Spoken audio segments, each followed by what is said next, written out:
അയാൾ തന്നെ കാണാതിരുന്നത് മഹാഭാഗ്യം. കണ്ടിരുന്നുവെങ്കിൽ ഇന്നു തന്റെ അന്ത്യമായേനെ. അവൾ പിന്നിലേക്കോടി.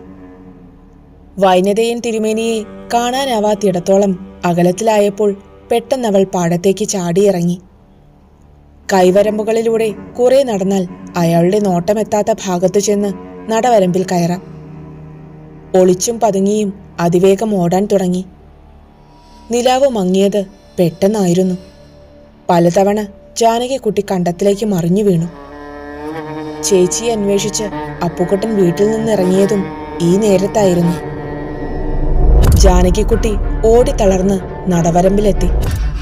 ആശ്വാസത്തോടെ ഒരു ദീർഘനിശ്വാസം ഉതിർത്ത് മുന്നോട്ട് നടക്കാൻ ഒരുങ്ങിയ അവൾ സ്തബ്ധയായി, നിശ്ചലയായി, നിരാശ്രയയായി നിന്നുപോയി. തൊട്ടുമുന്നിൽ വനിതയും തിരുമേനി.